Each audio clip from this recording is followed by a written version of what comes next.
Hello to all Simple Life Habits listeners. This is Jonathan with SimpleLifeHabits.com. Today we're going to talk about an interesting topic that you may have never thought of before. See, as I'm producing this recording, we just had Thanksgiving last week, and we're now moving into the holiday season, and we're just a pure weeks away from starting off a new year. And as many of you know, whenever we're starting a new year, it's often a time, especially toward the end of the year, that we begin to think about goal setting. So here we have November, where we think about all the things we're grateful for. And then by the end of December, we think about all the things that we're unhappy about. So there's a tension that exists between goals and gratitude. Now, I'm not saying that we should not be trying to set goals and trying to do better. That's not the point at all. But the point I am trying to make is that we need to recognize that there is a tension that exists between goals and gratitude. See, I love setting goals. I think everyone ought to have goals in life that they're striving for. However, what I've come to realize is that setting goals often exposes a gap between where I am and where I want to be. Now, it's not inherently bad that you have this a little bit of uncomfortableness with where you are, because that's how you strive to do better. Because you believe in your potential, you believe that you can do better. But what can happen if you're not careful is we're always looking at what we don't have, or we're always looking at where we want to be, and we don't enjoy we're not grateful for where we've come, for where we are today. You see, there's a point when we can become so goal-focused that we're never grateful for what we currently have. And whether we want to admit it or not, we mistakenly think that once we accomplish X, that then we will have finally arrived. Then we can rest a little. You know, the best example is an illustration Anthony Robbins told in a seminar. And he asked the audience, of course I'm using my own words, at what point do you become wealthy and financially free? Just so happened that day on the front row was a millionaire. And he was worth about $3 million. So Anthony put the mic in front of the millionaire and he asked the same question.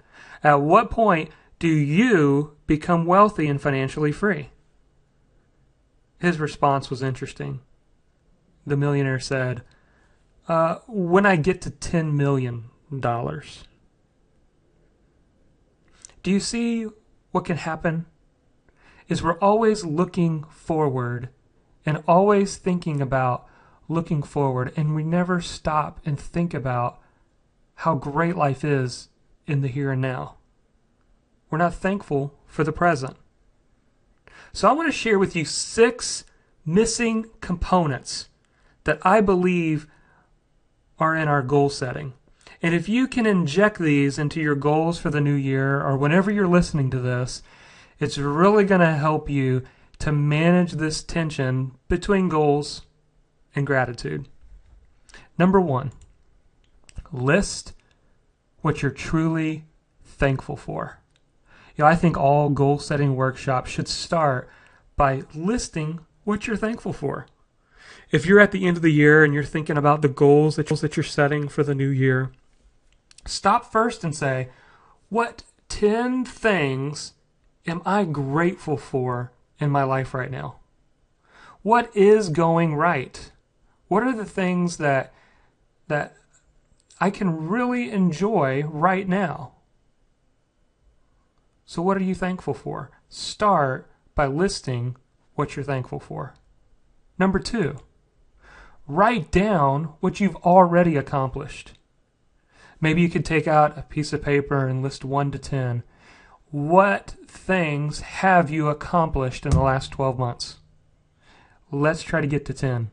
They can be big, they can be small, they can be medium-sized, but write down the things you've already accomplished. Oftentimes what happens in goal setting is we accomplish something and we get our eyes immediately on the next horizon. And then we go and we accomplish something and we're immediately on the next horizon. And we never stop to actually enjoy the thing that we've already accomplished. Write them down and be grateful and thankful for where you've already come from. Number 3. When it comes to goal setting, you need to include this. Thank God for how good He's been to you. You know, we often get so busy that we just don't pause and enjoy the moment. And think about the family members that surround us that we're thankful for. Think about the fact that we get to live in a free country. To think about the fact that we have religious freedom. To think about that you were able to get up today. And if you're able to walk, you're able to walk. If you're able to run, you're able to run.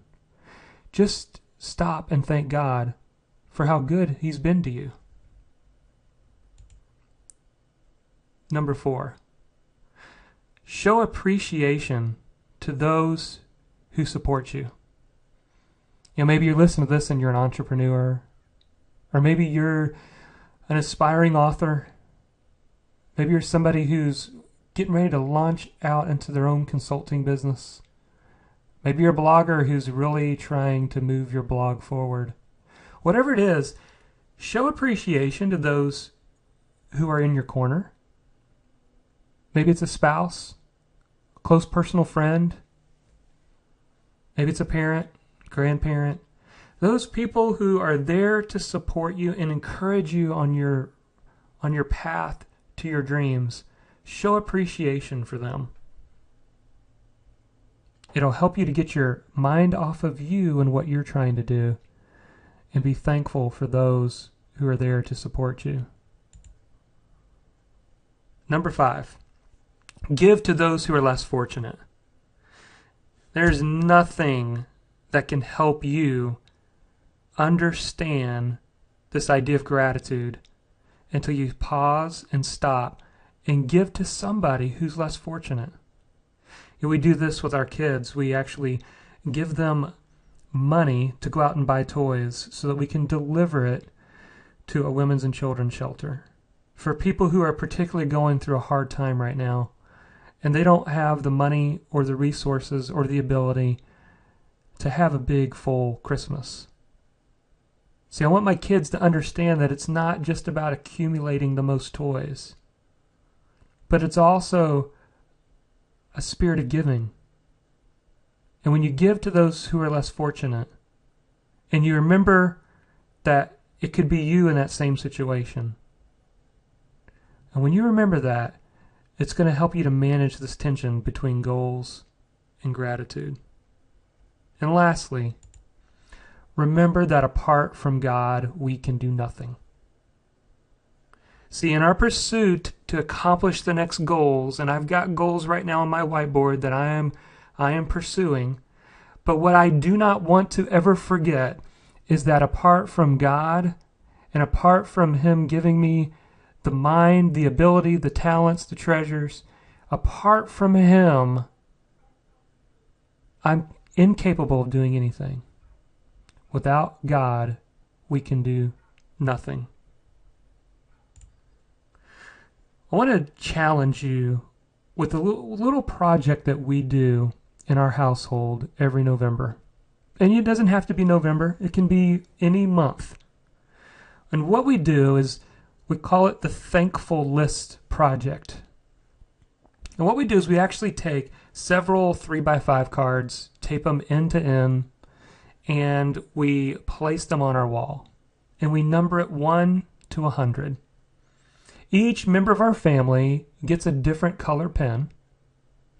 And simply the goal for us is to write down 100 things that we are thankful for before Thanksgiving.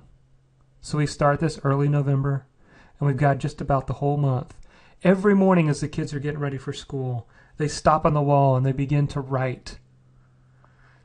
it just helps you to get in the mindset of being thankful and grateful.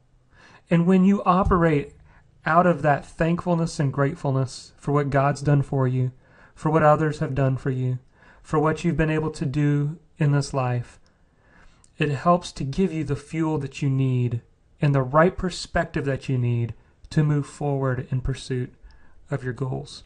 I'm going to leave you with a quote that I really enjoy. It's actually not sure who's come up with this quote. It's unknown. The author is. But it simply says this: "It isn't what you have in your pocket that makes you thankful, but what you have in your heart." What are those things that you have in your heart that you can be thankful for? And as you set your goals, may you never forget to add gratitude. And may gratitude be the fuel that motivates you in pursuing your goals. That's it this time. Thanks for listening. And again, spend some time on simplelifehabits.com. We got many articles there we've been producing over the last 2 years. It really is focused in on how to help you manage life better, how to work less, do more, live with greater focus, and accomplish the dreams that you believe God has given you. And if you would, please take a moment and rate our podcast on iTunes. We'd love to hear from you. And until next time, we'll see you then.